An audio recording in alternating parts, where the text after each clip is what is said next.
وصلنا يا جماعه البحرين. طبعا انا عارف ان انا اتاخرت عليكم في اللايفات من ساعه ما سافرنا من مصر، مرورا بالاردن، مرورا بالسعوديه، لحد ما وصلنا دوله البحرين بسيارتنا الكهربائيه اللي طالعين بيها من مصر. الاول مساء الفل، اخباركم ايه؟ يا رب كده تكونوا بخير.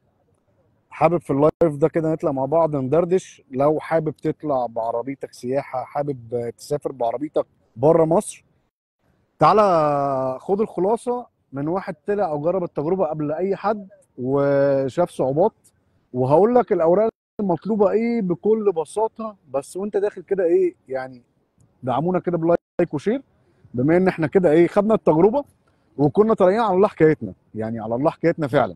فوانت داخل كده دعمنا بلايك وشير، قلوب كتير كده، الله يبارك لكم، قلوب كتير وشير. تمام. طيب احنا دلوقتي في البحرين، بقالنا تقريبا النهارده اسبوع، بقالنا قد ايه يا ابو الصحاب في البحرين؟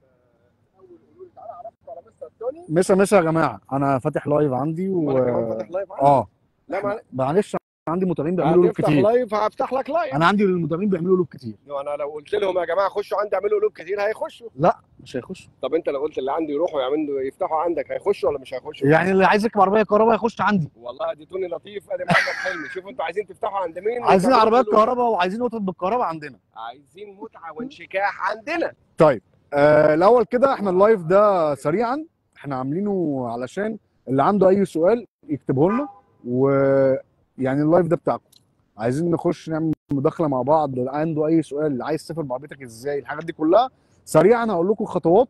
احنا عملنا فيديو مجمع وفيديو مفصل للتجربه بتاعتنا لحد ما وصلنا البحرين. ان شاء الله يعني ممكن نتحرك كمان 3 4 ايام. البحرين جميله، دوله حلوه. هنتحرك كمان تقريبا حوالي كمان 3 4 ايام كده، نتحرك على قطر، وبعد كده ان شاء الله نطلع على السعوديه. بس حبينا نستقر في البحرين شويه لان البحرين دوله جميله وفيها عربيات كهرباء. يعني معظم الوكلاء اللي مدخلين العربيات هنا موجوده. اودي مدخله عربيات كهرباء، مرسيدس مدخله، بي ام دبليو مدخله الاي 7 الجديده، فولفو مدخله. ففي عربيات كهرباء كتير هنا، واحنا صورنا لكم الحاجات دي كلها. ومعانا التجربه بتاعت الاودي، بس قلنا طبعا ناخد النهارده السونج ال. طيب الناس اللي في واحد كاتب بيقول لك انت مش في البحرين. طيب مبدئيا كده يعني ماسوا كده نمر البحرين اهي، نمر نمر السعوديه، عشان طبعا السعوديه جنب البحرين. نمر البحرين هناك واحنا في البحرين، احنا كده في جزيره امواج، والنمر المصريه منوره على ارض البحرين وعلى دوله البحرين. طيب اللي عنده اي سؤال يكتبه لي لحد ما اقول لكم احنا خرجنا من مصر لحد ما وصلنا البحرين ازاي. في طبعا حد كتب لنا كذا سؤال. طيب كان في فيديو منزله من 3 ايام، غلطه، علشان لو حابب تسافر بعربيتك برضه. غلطه غلطها صديقنا او احد المتابعين اللي كان طالع من الاردن بسيارته الكهرباء الاي دي 4. هو وصل امبارح الحمد لله بالليل. وانا كنت المفروض كنت منزل ستوري امبارح بالليل رايح اقول لكم ان انا كنت رايح اوصل لكم مفاجاه. هو وصل وعدى الحدود وختم باسبور وكل حاجه. بس النقطه ان في غلطه. لو انت بتسافر من دوله لدوله لازم يكون معاك دفتر تريبتك. طيب دفتر التريبتك لازمته ايه؟ دفتر التريبتك في دول ما بتستخدموش، او الدول اللي انت معاك حدود مع الدوله بتاعتك ما بتستخدموش. يعني لو انت طالع الاردن ما بتحتاجش دفتر تريبتك، انا بطلعه كده كده معايا احتياطي. بس انت الاردن عشان حدودها مع حدودك فما بتحتاجش دفتر تريبتك.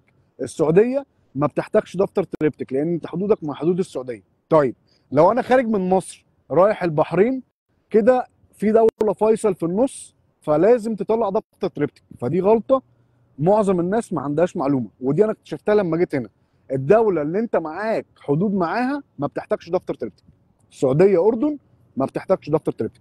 هتيجي البحرين، هتيجي قطر، هتيجي الامارات، هتيجي الكويت، هتيجي عمان، لازم تحتاج دفتر تريبتك. ليه؟ لان انت في دوله في النص قطعت الحدود. تمام. فهو امبارح بعد ما عدى وختم الباسبور وكل حاجه، قالوا له لا انت عديت على السعوديه، ففي دوله في النص فيصل، فلازم تطلع دفتر تريبتك. هو رجع طبعا تاني امبارح الدمام او الخبر، شحن العربيه وحطها في الدمام لحد ما طلع دفتر تريبتك، وهيجي له من الاردن على السعوديه، ومن السعوديه يجي لنا على البحرين تاني، ويطلع معانا من البحرين على قطر، ومن قطر على الامارات. رحله حلوه، رحله ممتعه. بس انت قبل ما تطلع رحله او قبل ما تطلع مشوار سفر بعربيتك الكهرباء لازم تكون حابب العربيه الكهرباء وحابب الموضوع نفسه علشان ما تطلعش متقدر. تمام. احنا من طلعنا من مصر تقريبا يوم 24 او مش فاكر حاجه، 20 6 اتحركنا من مصر على الاردن، ودي حاجه صورناها قبل كده كتير وسافرنا قبل كده الاردن كتير. فالناس اللي عايز تعرف تجربه الاردن هتلاقي فيديوهات تجربه الاردن وصرفنا كام. قعدنا في الاردن يومين، خرجنا من الاردن من عمان طلعنا على معبر الحديثه، ده بيدخلك على اول حدود السعوديه. في ناس قالت لي اطلع من ضبا واطلع على من سفاجه على ضبا. انا حبيت اخرج من الاردن بما اني عايز اعدي على كذا دوله. دخلنا من معبر الحديثه، دخلنا طبعا على القريات، وبعد القريات بقيتنا يوم علشان كنا تعبانين من السواقه. بعد كده بتروح عرعر، وبعد كده من عرعر خدناها للدمام ووصلنا السعوديه. تمام.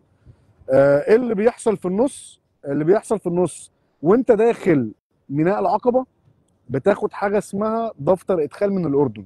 دفتر ادخال بتدفع ضريبه والحاجات دي كلها، بيفضل معاك المده اللي انت مبلغها للجمارك. فين اللايكات والشير؟ فين اللايكات والشير يا جماعه؟ فين القلوب؟ يعني وانت قاعد كده ببلاش. تمام. دعمونا يعني. دفتر الادخال ده بتبقى معاك على قد المده اللي انت عايزها. اي حد عنده اي سؤال لحد ما اخلص كلامي، في كذا حد عنده كاتب كذا سؤال. تمام. هاخد سؤال سؤال وارد عليه. دفتر الادخال ده بتاخده، بتدفع قيمته 20 دينار. بعد كده بتخش بيه المده اللي انت عايزها في الدوله اللي انت هتقعد فيها. بعد كده لما بتيجي تخرج من الدوله اللي انت رايح دوله تانية، بتسلم دفتر الادخال في الجمارك وتختم باسبورك. بس طبعا لازم يكون معاك تاشيرات للدول اللي انت رايحها. طيب انا خدت تاشيره السعوديه، خدتها سنه متعدد عشان كان معايا اوروبا والمانيا، فخدت السعوديه متعدد. قطر مطلع لها تاشيره، البحرين مطلع لها تاشيره، وده كله بيطلع اونلاين. والامارات طبعا سهله، ده كله بيطلع اونلاين. تمام. ناخد بقى حبه اسئله. فين القلوب يا جماعه؟ فين القلوب والشير واللايكات؟ احنا في البحرين اهو. عايز اقول لكم من ضمن الحاجات بقى اللي عجبتنا هنا، يعني من ضمن الحاجات المميزات هنا، دي منطقه مثلا احنا في جزيره امواج. امواج دي اللي زي عندنا في مصر امواج بس بتاعت الاغنياء. بس احنا طبعا مش اغنياء، احنا واخدين شقه من حد صاحبنا يعني كده، دكتور نصر يعني موجود معانا في البحرين هنا. في كل منطقه هنا او في كل باركينج هتلاقي هنا فيشه 13 امبير، وتحتيها فيشه صاروخ دي 3 فيز. وفي اماكن تانية زي اللي هناك دي فيها سنجل فيز. تمام. فانا دلوقتي داخل اي مطعم، هم دلوقتي يا جماعه لسه بيحطوا رجليهم على اول الطريق. يعني دول الخليج، السعوديه لقينا فيها محطات شحن سريع وفي 120 نقطه شحن بطيء. فالخليج جاي بقوه، الخليج جاي بقوه جدا. وهنا التوكيلات بدات تنزل عربيات كهرباء خلاص.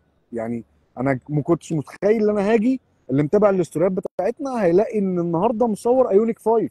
فهونداي النهارده هنا في البحرين منزله ايونيك 5 وايونيك 6. بي واي دي نازله بشكل رسمي موجوده في البحرين. فدول الخليج خلاص خدت الخطوه. اودي عندهم الكيو 8 الاي ترون والجي تي اللي احنا صورنا لكم. بي ام دبليو عندهم الاي 7. مرسيدس عندهم الاي كيو اس موجوده. هونداي الفولفو موجود. ده كله موجود النهارده. فالواحد ما كانش متوقع ان دول الخليج تركب عربيات الكهرباء. فانا جيت اتصدمت. ولسه ما رحناش قطر. قطر برضو تسلا موجوده فيها، فاتحه بشكل رسمي هناك. الامارات فاتحه تسلا فيها. معظم البراندات النهارده موجوده، البراندات كلها موجوده في الامارات. فدول الخليج اللي هي دول البترول مهتمه بالعربيات الكهرباء، واهتمت بالعربيات الكهرباء. فانت في كل باركينج هتلاقي الثلاث حاجات دول. وهتلاقي مكان الحمراء دي واحده زرقاء اللي هي 32 امبير.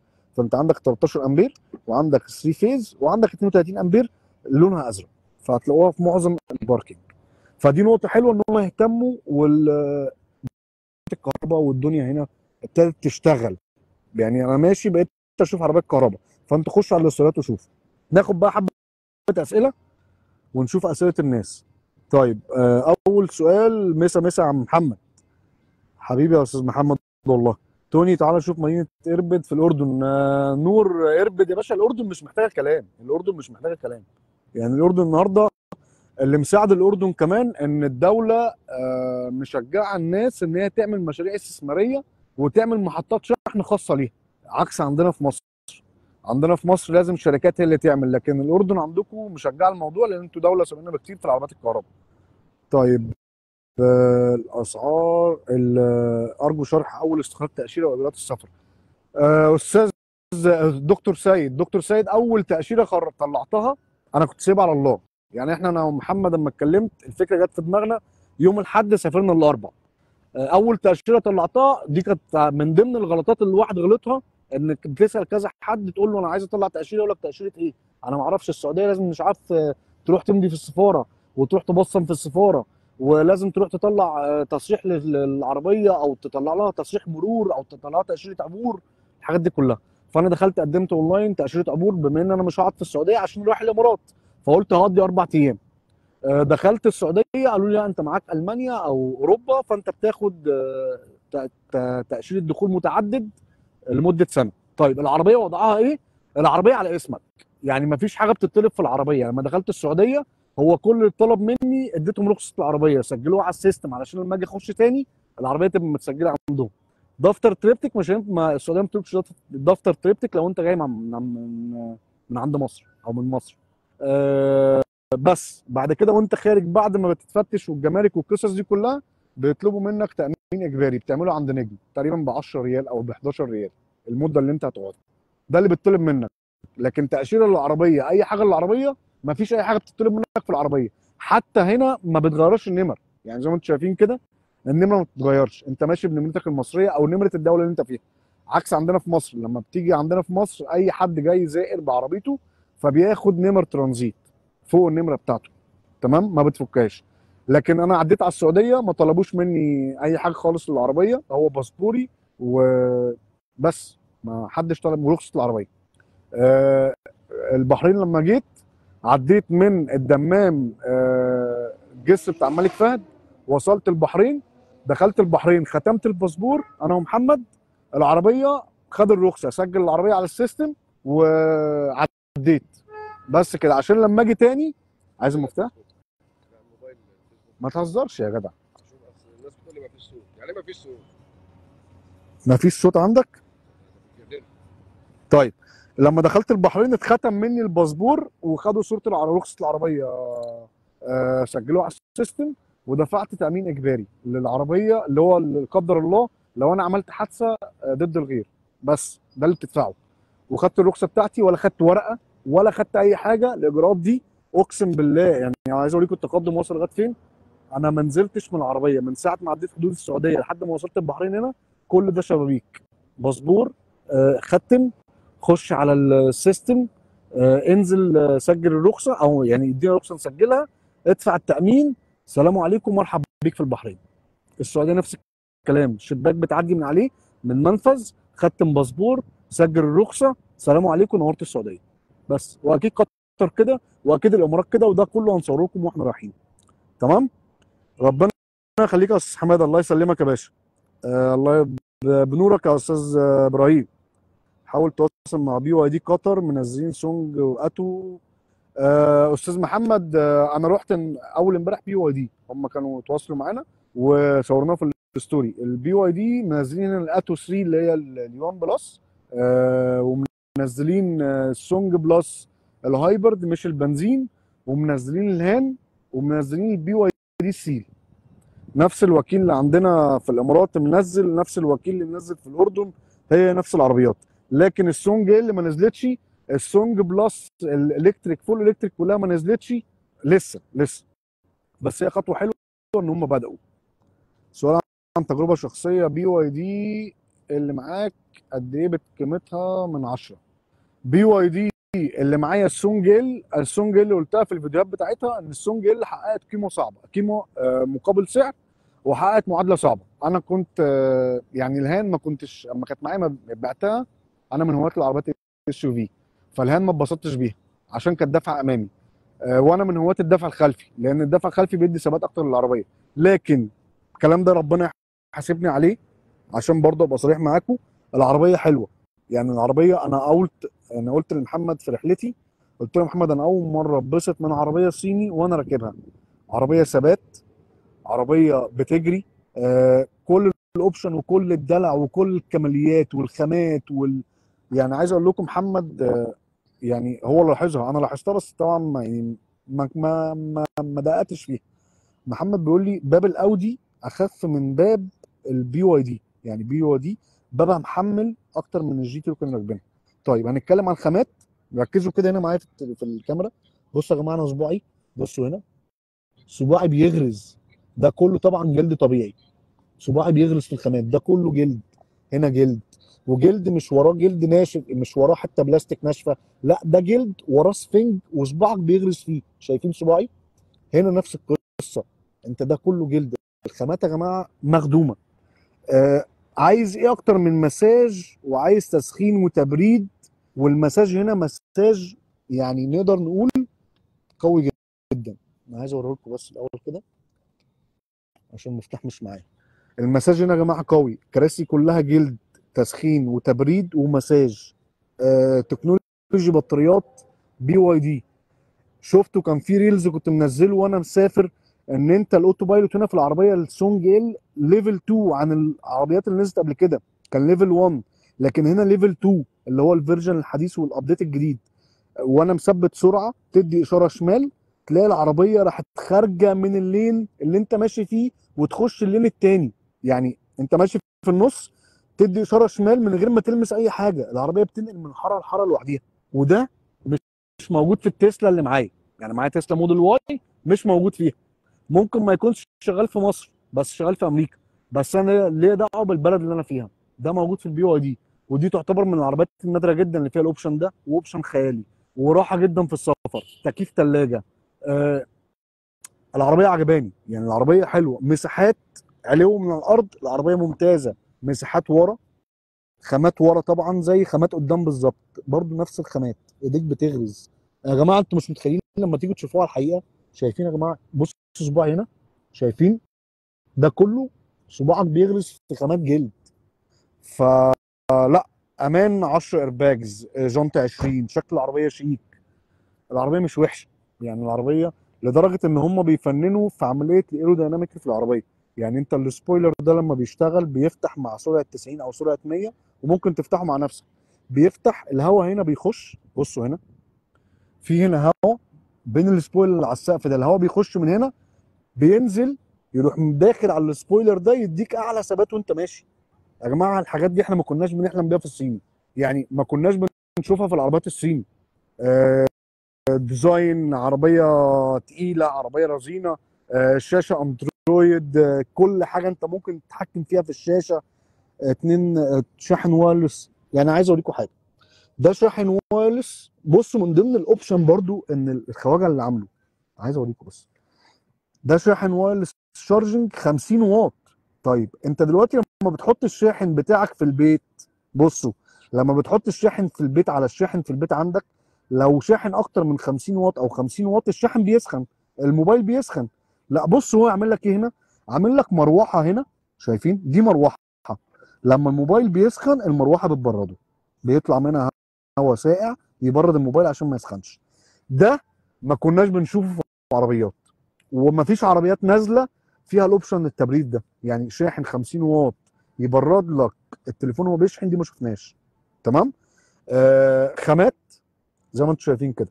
الطاره دي يعني السترينج دي، انا مبسوط يا جماعه من العربيه. يعني انا من العربيات اللي بسطتني وما ندمتش على اقتناء السياره BYD السونجل.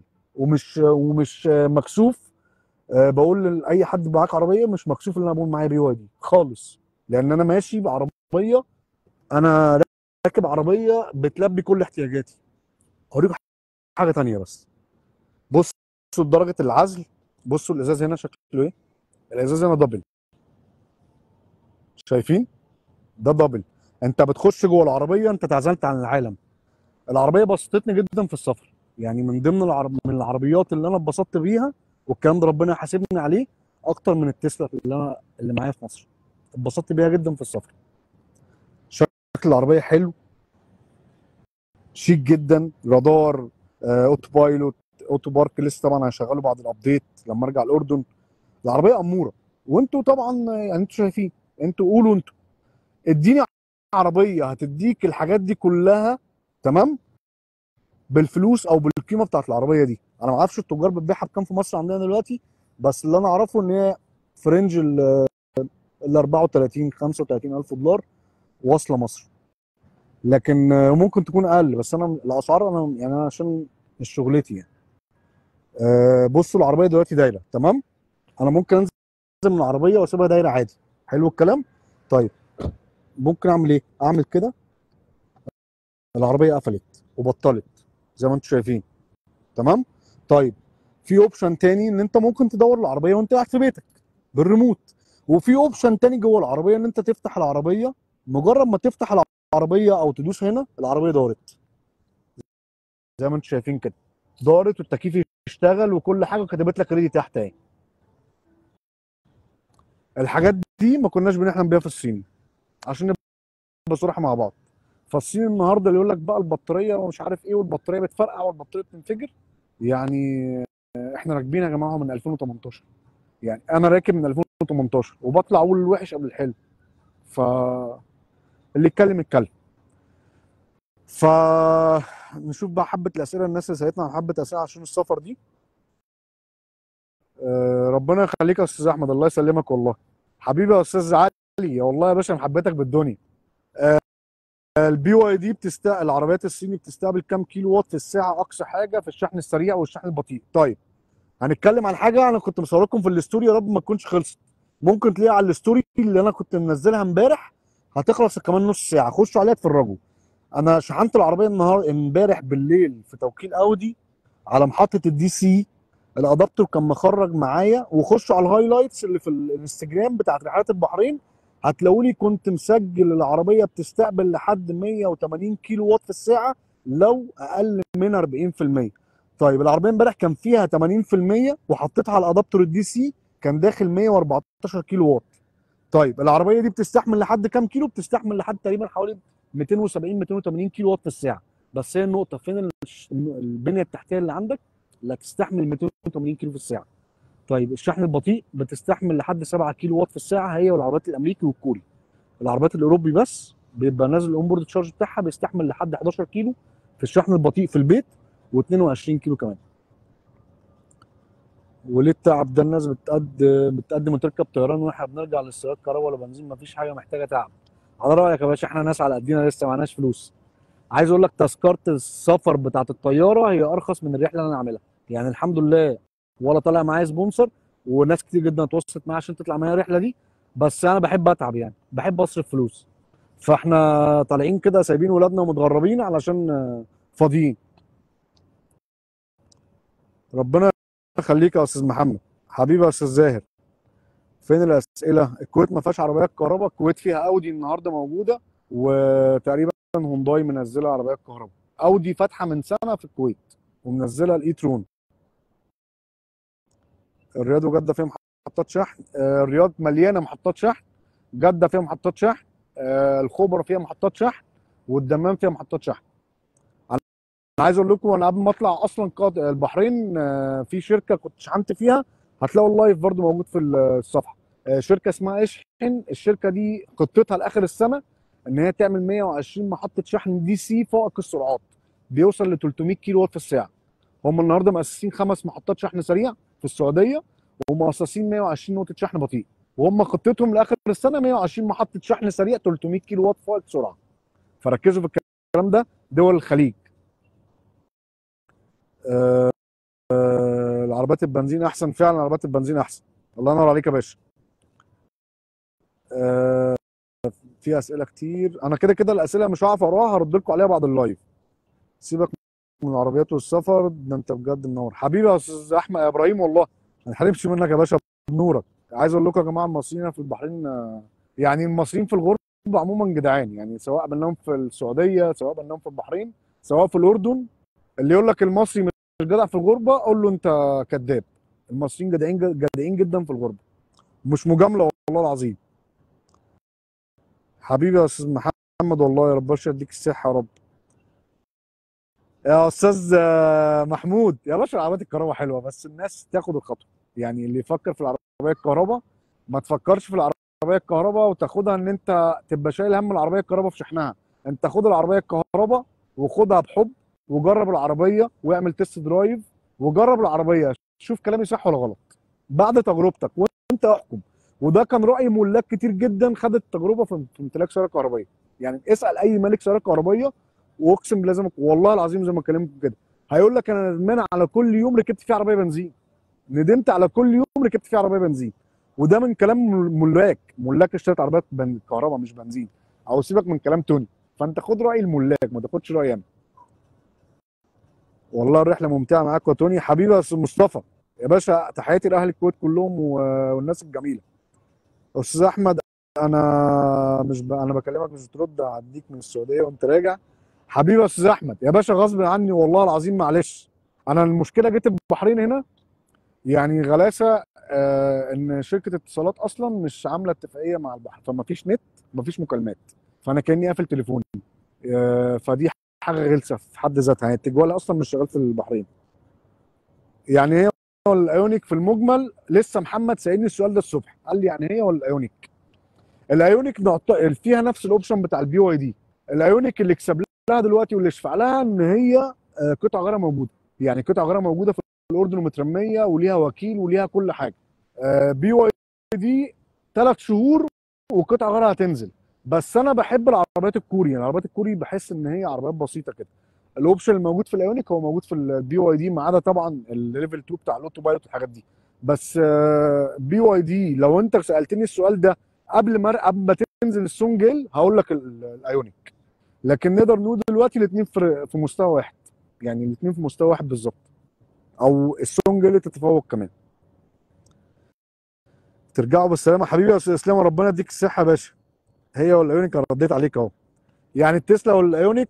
التسلا، السؤال ده يعني حد ساله لي، يعني مراتي سالته لي، بما ان انا عندي التسلا وعندي الايونيك وعندي السونجيل، ربنا يوسع الناس كلها ويوسع عليكم. آه قالت لي التسلا مخليها ليه؟ طب هي ولا الايونيك؟ قلت لها التسلا براند، ليها مشاوير هتروحها بيها للناس اللي عايزه تديها رجال اعمال، او انت عايز تعمل دخل على حد. فالناس فاهمه ان التسلا بابا العربيات الكهرباء، والتسلا بابا العربيات الكهرباء، بس هي عربيه حلوه. بس التسلا ليها ركوبتها، ده اللي اقدر اقوله. هي ولا السونج اللي في ركوبتهم؟ السونج. التسلا عزلها مش قوي، السونج اللي عزلها احسن. التسلا فيها حبه حاجات كده انا عيبت عليها وقلتها في الريفيوهات بتاعتها.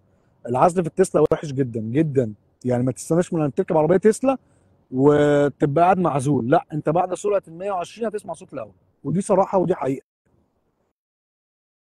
اكتب اسمك في الزجاج الخلفي. لا بص انا عامل ايه في الزجاج الخلفي هنا، يعني الشبكه حلوه، الواي فاي حلو، البطاريه مشحونه 100%، يعني من الاستيكرات اللي لقيتها عجبتني يعني. حبيبي يا استاذ احمد يا باشا، وانتم من الناس الجميله والله. طيب انا في اسئله كتير هرد عليها بعد اللايف، في اكتر من 100 سؤال. انا كده كده سهران لان بكره الخميس ما وراناش حاجه، وهرد على اسئله اللايف دي كلها، واللي عنده اي سؤال يكتبه لنا. والرحله ممتعه يا جماعه، الواحد مش ندمان في يوم من الايام ان هو اشترى عربيه كهرباء، ولا عمري افكر ان انا اندم. وانا اهو اكبر اثبات في درجه، بص التيشيرت شكله ايه، انا كل ده ميه من الرطوبه. قبل ما اقفل عايز اوريكم حاجه، درجه الحراره دلوقتي، عشان بس من ضمن الكلام اللي بيتقال ان العربيه الكهرباء والخليج والجو حر. احنا جينا لكم الخليج بالعربيه الكهرباء. انا كنت شاحن العربيه دي اول يوم جيت فيه، كنت شاحن العربيه دي اول يوم جيت فيه في درجه حراره 49 على الدي سي. تمام. بصوا درجه الحراره كام دلوقتي بالليل، ها. درجه حراره دلوقتي 41 جوه العربيه، 41. ان احنا عندنا حاجه و30 في الشمس، هنا 41 بالليل، الصبح بتوصل ل 49 و50. تمام. فالعربيات الكهرباء بتمشي عادي في الجو حر ومعاك لحد درجه حراره 70. انا وانا مسافر صورت لكم في فيديو، وانا جاي من السعوديه او جاي من حفر الباطن لحد الدمام. درجه الحراره لما كنت بصور لكم ستوري، لما كنت بركب الفاميل الكرييتيف اللي انا كنت واخده من مصر عندنا، درجه الحراره كانت جوه العربيه كانت وصلت 49. نزلت معايا الترمومتر، نزلت على الاسفلت، قست درجه الحراره وحياه ولادي كانت 72 على الاسفلت. وقفت عشان اشوف درجه حراره الاسفلت، من درجه ان انا خفت قلت لمحمد الكاوتش ممكن يفرقع. فالحمد لله ربنا استرها، بس درجه الحراره كانت 72 على الترمومتر على الاسفلت. انتوا متخيلين درجه الحراره فين؟ 72 على اسفلت. فدي طبعا في حد ذاتها ان هي عربيه زي دي او عربيه كهرباء تمشي في درجات حراره بتاعت الخليج. واخواتنا في الخليج عارفين الكلام ده كويس، يعني اخواتنا في الامارات واخواتنا في قطر في ناس معاها عربيه كهرباء، بس الاكتر في الامارات. ان عربيه زي دي كهرباء تمشي في الخليج، دي كفايه، دي كفايه ترد على اي حد بيقول اي اشاعه. تمام. ادعوا لنا نوصل بالسلامه ونرجع بالسلامه بلدنا، احنا لسه تقريبا قدامنا شهر قبل ما نرجع، او حوالي 25 يوم. فلسه هنلف ولسه هنصور ولسه هنوريكم العربيات الكهرباء، وادعوا لنا عشان الواحد يشتغل بنفس بس. وقبل ما تسمع اي اشاعه من اي حد بيهبد، خش اقرا وخش راجع. خد معلومه من واحد زيي، خد معلومه من واحد جرب العربيه الكهرباء، خد معلومه من واحد جارك، خد معلومه من اي واحد في اي دوله جرب العربيه الكهرباء. مش شرط تاخد المعلومه من توني، خد المعلومه من كذا حد ولم معلومات وخش على مواقع واقرا واتفرج على فيديوهات بره مصر. شوف الناس دي بتقول ايه، شوف الناس دي بتفكر ازاي. مش احنا اللي هنعدل على الناس اللي بتصنع، مع احترامي طبعا لينا، بس احنا الابره مش بنصنعها. يلا اشوفكم على خير، وادعوا لنا نوصل بالسلامه، ولايكات وقلوب، وادعوا لنا كده دعوه حلوه نرجع مصر بالسلامه، سالمين غانمين لعيالنا. سلام عليكم.